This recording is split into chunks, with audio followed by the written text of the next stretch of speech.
de cette affaire. Numéro IT 95-17-1I, le procureur contre Anto Furungia. Thank you. Let me check whether the... Merci. Je vais commencer par vérifier que l'équipement d'interprétation fonctionne. Je demanderai à l'accusé s'il m'entend dans une langue qu'il comprend. Est-ce que vous m'entendez, monsieur? Oui. Merci. Nous pouvons désormais commencer cette audience. Comme vous le savez, il s'agit d'une audience initiale devant le tribunal pénal international pour l'ex-Yougoslavie et cette audience se tient conformément au statut du tribunal ainsi qu'au règlement de procédure et de preuve de ce même tribunal qui permet de mettre formellement en accusation l'accusé. Comme vous le savez, cette audience est enregistrée et le compte-rendu sera disponible au public. L'article 62 du règlement de procédure du tribunal exige que l'accusé, après confirmation de son acte d'accusation par un juge et après arrestation et transfert sous la garde du tribunal international, soit mis en accusation formellement au cours d'une audience que l'on décrit sous le nom d'audience initiale, de comparution initiale. Je demanderai maintenant à l'accusé de bien vouloir se lever et de décliner devant la chambre de première instance son nom, sa date de naissance, son lieu de naissance, ainsi que le nom de l'avocat qu'il a choisi pour le représenter.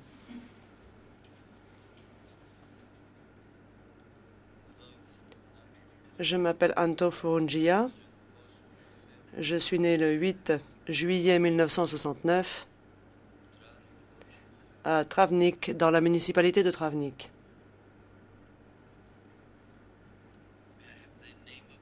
Le président, puis-je avoir le nom du conseil que vous avez choisi pour vous représenter?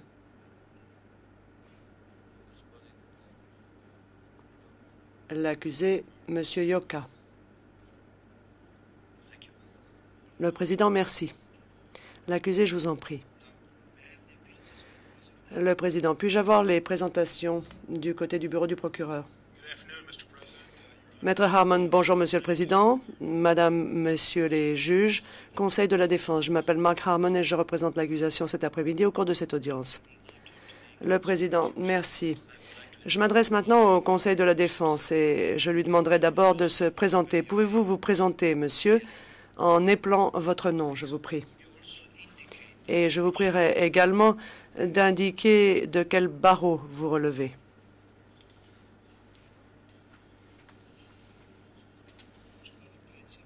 Le Conseil de la défense.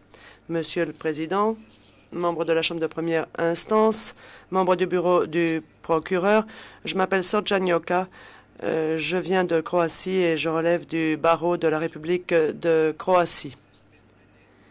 Vous m'avez demandé, je crois, d'épeler mon nom. S-R-D-A-N J-A-K-A. J-O-K-A. C'est tout, je crois. Le Président, merci beaucoup.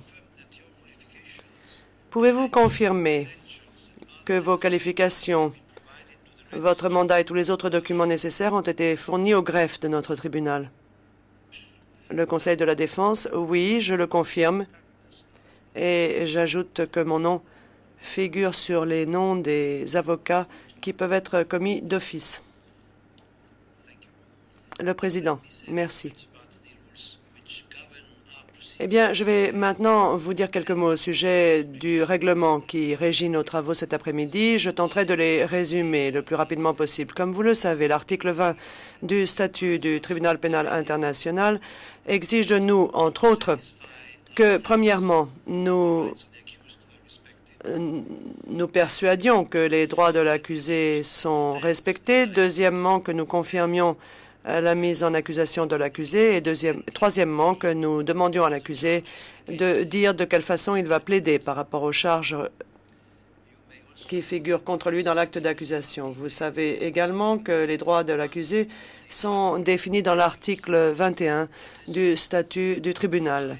Cet article prévoit, entre autres, que l'accusé a droit à un procès équitable et public et qu'il doit être informé rapidement et en détail dans une langue qu'il comprend de la nature des charges portées contre lui et de la cause de ces charges. Il convient également qu'il dispose du temps et des moyens nécessaires pour préparer sa défense et qu'il puisse communiquer avec le conseil de son choix.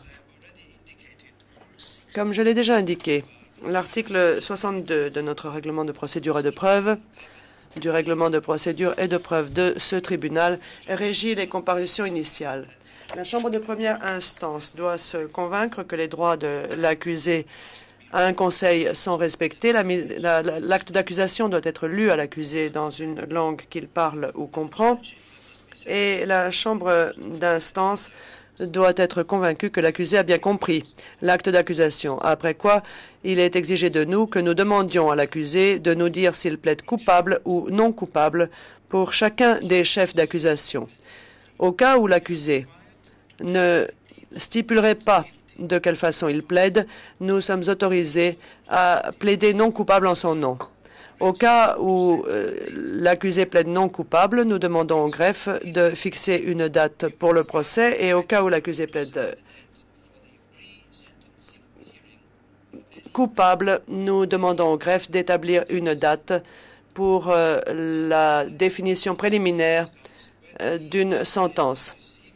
Je demanderai maintenant au Conseil de la défense si lui-même et l'accusé ont bien reçu un exemplaire de l'acte d'accusation dans une langue qu'ils comprennent et si le contenu de cet acte d'accusation a été compris.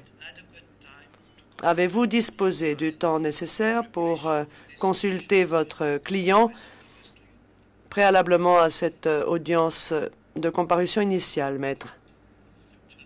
Le Conseil de la défense, Monsieur le Président, mon client et moi-même avons reçu l'acte d'accusation et avons disposé d'un temps suffisant pour nous préparer à cette comparution initiale devant le tribunal. Le Président, je vous remercie.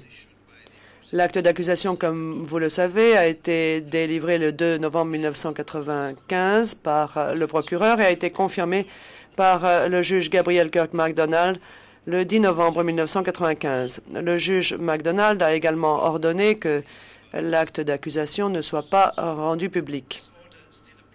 Cette ordonnance est toujours valable et la lecture de l'acte d'accusation s'y conformera aujourd'hui. Donc, en principe, conformément à notre statut et à notre règlement, comme je l'ai dit, l'acte d'accusation doit être lu ici, dans le prétoire. Je me demandais si l'accusé est prêt à renoncer à son droit à la lecture publique de l'acte d'accusation.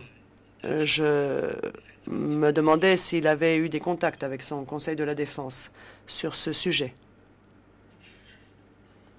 Le Conseil de la défense. Oui, Monsieur le Président, nous avons discuté de ce sujet.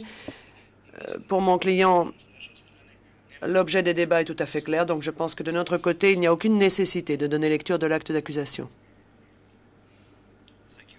Le Président, merci. Je me tourne maintenant vers l'accusé. Monsieur, je vous demanderai, Monsieur Fongia, je vous demanderai de bien vouloir vous lever. Merci. Votre conseil a informé la Chambre de première instance que vous avez reçu un exemplaire de l'acte d'accusation dans une langue que vous comprenez et que vous comprenez également le contenu de cet acte d'accusation. Vous avez renoncé à votre droit à la lecture publique de cet acte d'accusation et je voudrais maintenant vous demander si vous êtes en mesure de confirmer que ce que j'ai dit est exact, que l'acte d'accusation est exact, et si vous avez des questions à poser au sujet de cet acte d'accusation. C'est ma question principale. Avez-vous des questions au sujet de l'acte d'accusation? L'accusé. Monsieur le Président, je n'ai aucune question à poser, et ce qu'a dit mon Conseil de la défense est exact. Le Président, je vous remercie. Je vais maintenant rappeler les trois chefs d'accusation qui vous concernent. Je vous demande de dire au tribunal si vous plaidez coupable ou non coupable dès lors que j'aurai cité les chefs d'accusation. Nous vous demandons d'utiliser les termes « je plaide coupable » ou les termes « je plaide non coupable ». Vous avez compris? L'accusé, oui, Monsieur le Président. Le Président, merci. Je vous interroge maintenant au sujet du chef d'accusation 12. Infraction grave, torture ou traitement inhumain en vertu de l'article 2B du statut du tribunal. Que plaidez-vous sur ce chef d'accusation? L'accusé, je plaide non coupable. Chef 13, violation des lois ou coutumes de la guerre, torture, en vertu de l'article 3 du statut du tribunal. Que plaidez-vous sur ce chef d'accusation? L'accusé, je plaide non coupable. Chef 14, violation des lois ou coutumes de la guerre, atteinte à la dignité des personnes, y compris le viol, reconnu par l'article 3 du statut du tribunal. Que plaidez-vous sur ce chef d'accusation? L'accusé, je plaide non coupable. Le Président, merci. Vous pouvez vous rasseoir.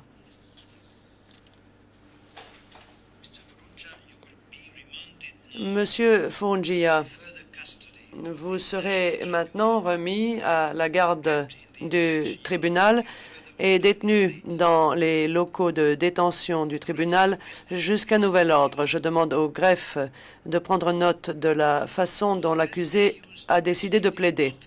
L'accusé ayant décidé de plaider non coupable, eu égard aux charges portées contre lui, il est nécessaire d'envisager l'organisation des travaux du tribunal et de fixer une date pour le procès. Je demande au greffe s'il est en mesure d'établir immédiatement une date pour le procès. Je ne peux pas répondre à cette question en ce moment, mais le greffe fera tout son possible pour déterminer la date de l'audience le plus vite possible. Merci. Thank you.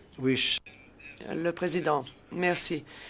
Eh bien, dans ces conditions, il va nous falloir attendre confirmation du greffe.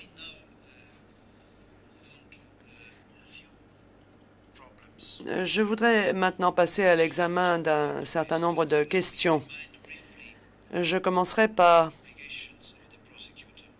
rappeler brièvement les obligations qui incombent au procureur. En vertu de notre règlement de procédure et de preuve, le procureur est tenu, et ses obligations sont détaillées dans l'article 66, de mettre à la disposition de la défense, dans les 30 jours qui suivent cette comparution initiale, un exemplaire de tous les documents à l'appui de l'acte d'accusation confirmé, ainsi que toutes les déclarations préalables obtenues par le bureau du procureur de l'accusé. Cette obligation est une obligation nettement fixée dans notre règlement. En outre, le procureur est tenu de mettre à la disposition au plus tard 60 jours, je répète, avant la date fixée pour le procès, les exemplaires des déclarations préalables de tous les témoins qu'il a l'intention de citer à la barre dans le cadre du procès. Les déclarations des témoins supplémentaires seront mises à la disposition de la défense dès lors que la décision de les citer à la barre sera prise. D'autres ordonnances peuvent être prises par la Chambre de première instance dans l'intérêt d'un procès équitable et rapide de l'accusé. J'aimerais maintenant demander si des documents de cette nature ont déjà été communiqués à la défense. Dans le cas contraire, je demanderai au procureur s'il est en mesure de nous indiquer un délai dans lequel ces documents pourront être mis à la disposition du Conseil de la défense. Maître Harmon. Monsieur le Président, aucun document de cette nature n'a été communiqué à la défense à la date d'aujourd'hui. Nous respecterons les obligations qui nous incombent en vertu de l'article 66 du règlement. Nous communiquerons donc tous les documents nécessaires à la défense dans un délai de 30 jours à compter de la comparution initiale. Aujourd'hui, Monsieur le Président, je suis en mesure d'estimer que nous pourrons communiquer ces documents à la défense avant le 5 janvier, ce qui nous permet de respecter le délai fixé dans l'article 66 du règlement. Quant aux documents, aux déclarations préalables de nos témoins, je ne puis vous dire à quel moment nous les communiquerons, mais nous respecterons le délai fixé par le règlement, à savoir 60 jours. Nous les communiquerons donc au plus tard 60 jours avant la date fixée pour le procès. Le Président, merci. Monsieur Yoka, est-ce que vous avez compris ce que le procureur vient de nous dire? Dans le délai qu'il vient de mentionner, vous êtes en droit de recevoir tous les documents associés à l'acte d'accusation, ainsi que toutes les déclarations préalables qui ont été remises au tribunal international. Le Conseil de la Défense. Monsieur le Président, j'ai tout à fait compris ce que vous avez dit, mais je souhaitais demander à mon collègue de l'accusation, dans la mesure où cela est possible et dans le respect des délais fixés ainsi que de l'article 60A, j'aimerais lui demander de nous communiquer ces documents le plus rapidement possible. Mais je vois que les choses fonctionneront de façon satisfaisante en tout état de cause. Le Président, je vois, Maître Harmon, que vous hochez de la tête. Vous êtes donc d'accord? Je voudrais maintenant traiter de la question des exceptions préjudicielles. Vous savez qu'en vertu de l'article 72 du règlement de procédure et de preuve, des exceptions préjudicielles peuvent être présentées au tribunal.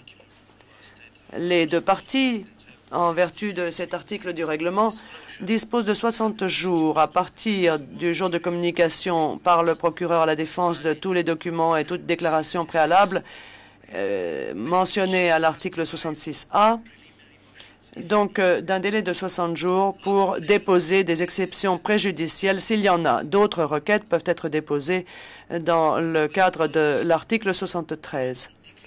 Et je souhaiterais savoir si les deux parties peuvent nous indiquer si elles sont prêtes de façon générale à aller au procès. Je m'adresse d'abord au Conseil de la Défense.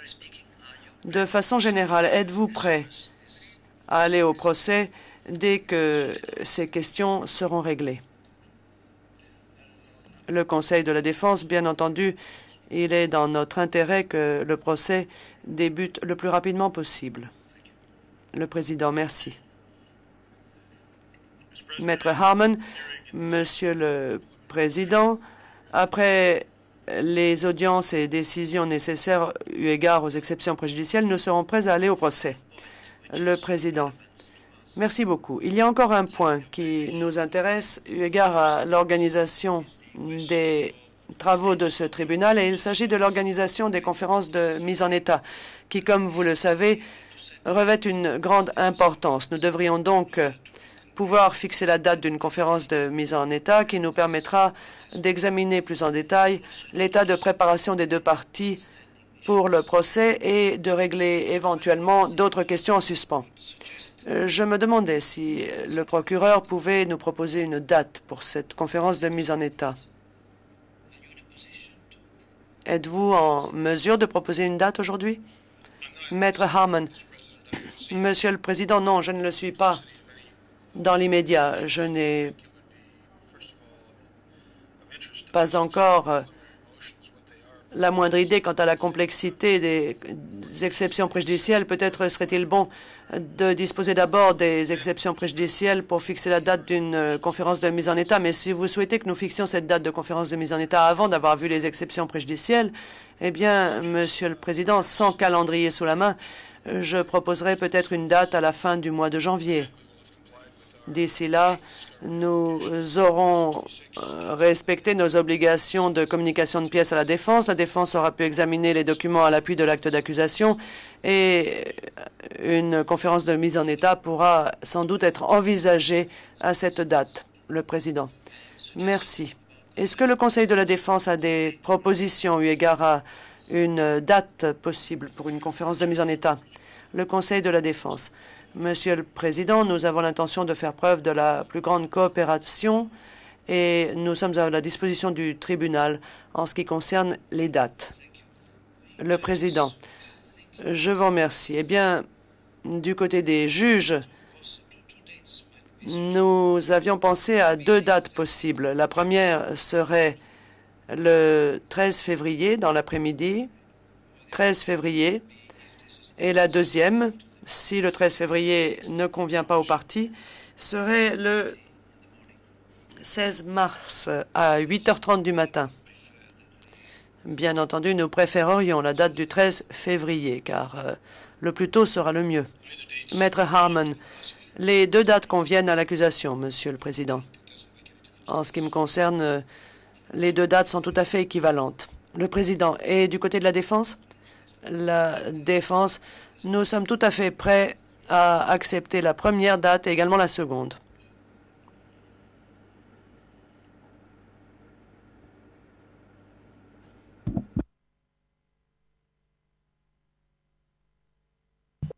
Sorry. Let us go for the... Le Président, eh bien, nous fixons la date du 13 février dans l'après-midi, sans doute à 14h30 ou 15h.